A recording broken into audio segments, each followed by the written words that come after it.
Oh, this is our beloved Mary. Just fabulous, fabulous, wonderful. Look at that smile. She's part of the family that includes Winnie and Kenny and Alan and Isaac, and they live on their own property. Very sadly, their parents are dead. And I'm going to want to ask Mary a little bit about what she thought happened yesterday. But first, much has happened in her life in the last 12 months or 14 months since we talked to her. She completed high school. She took the university entrance exams. She passed, and she's been assigned agricultural business.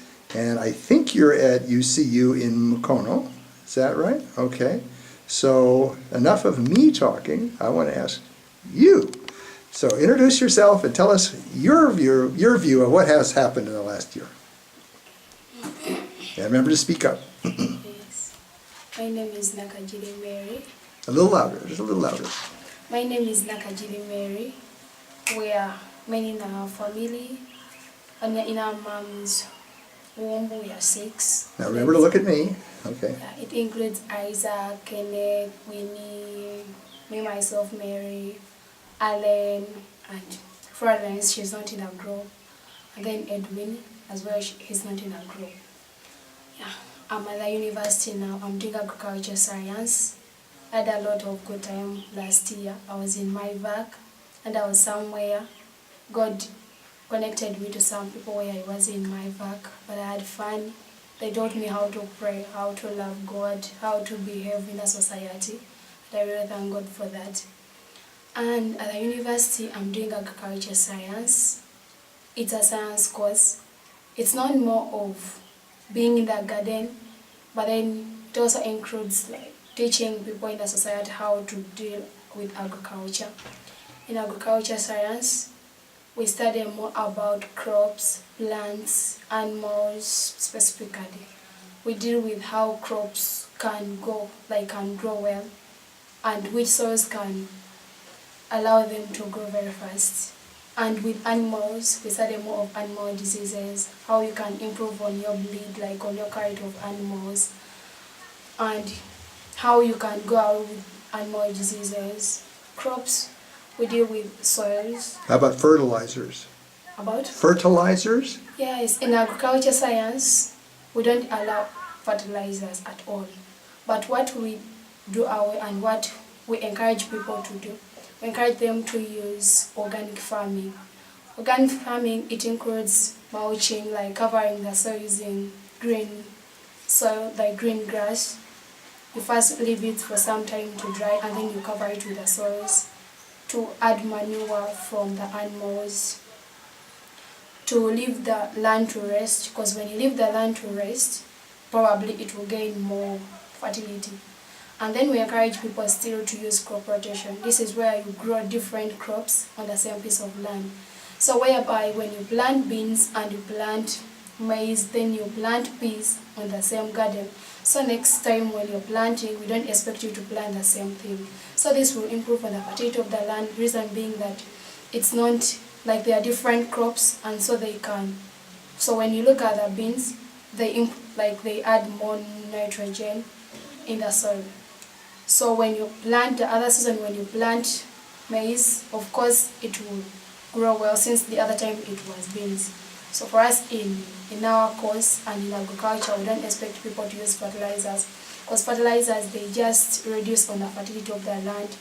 Fine, the crops can grow well, but the next season when you plant without fertilizers, it's automatically they will not do well, because the soil is already spoiled and it has lost its fertility. So it's more of using fertilizers. When you use fertilizers, it reduces the fertility of the land. So meaning that piece of land where you're using fertilizers, you need to use fertilizers continuously so that the crops can grow well, which we don't allow and we don't encourage people to use. And when you use manures, it can be very cheap. It just keep on adding fertility in the land, whereby it doesn't spoil the land, it doesn't reduce the fertility of the land as compared to fertilizers. Now what about water? It seems to me that it does rain a lot in Uganda, but not recently. It seems like you have a drought going, isn't that right? Yes. So what do they teach you in school about what to do about that? Well, about the dry season, what they teach us in class is if it's a dry season, then we don't encourage anyone to dig. We encourage someone because the more you dig when it's dry season, the land is going to become harder more. So what we encourage people is to leave the land the way it is. If it has some grass, then you leave it to cover the soil. So when it rains, it will be so hard, like the soil will just gain the fertility and the water will just penetrate very fast. And when you dig and you leave the land when it's bare, of course it will become so hard. So during the rain season, find the water will penetrate, but it will take some good time when the water hasn't yet entered in the soil, since the land is already dry.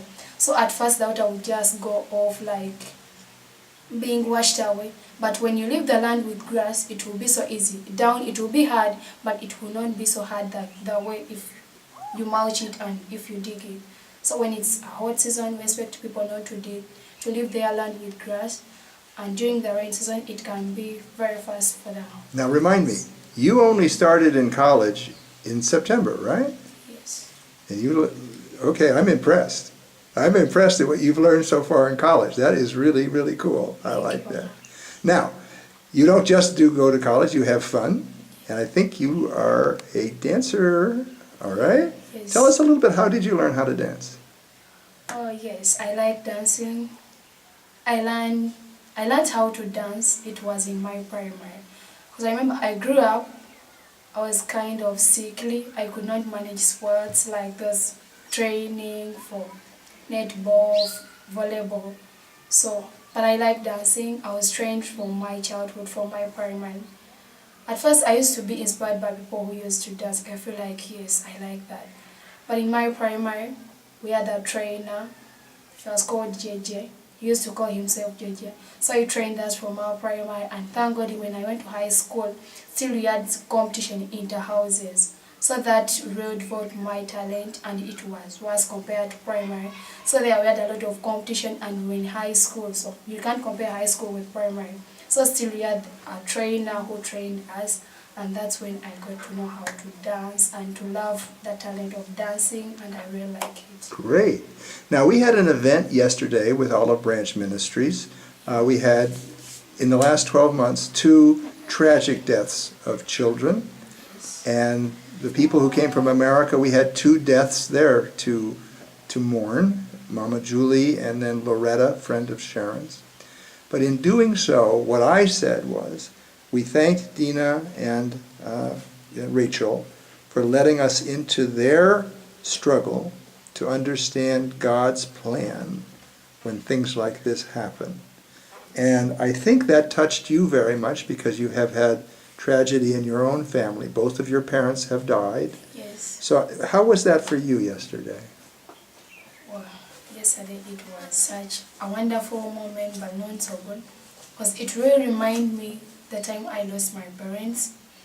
I know it can be a very hard time to lose your beloved one, and I know it hurts a lot if it's your real child and it's your firstborn. But yesterday it was really a great time. We had views from different people who were inspired, and most of it were encouraged, because we look at Dina and Rachel, and they really give us courage on what to go with. Because when they lost their kid, maybe someone else could go crazy, killing herself, like leaving the family, as in she doesn't want to know anything since she has lost her baby. But I'm so grateful to God that they're such a wonderful inspiration to us. They really inspired us and really shared a lot. We got to know what was on everyone's heart. And that gives us courage as well. We had some good encouragement from our good mom, who encouraged us to take care on whatever we are doing. Outside there, the world is very crazy. So we had some good encouragements. We had views from different people. And of course, within what they talked, we picked a little. I learned, yesterday when Dad was talking, I learned how to be myself.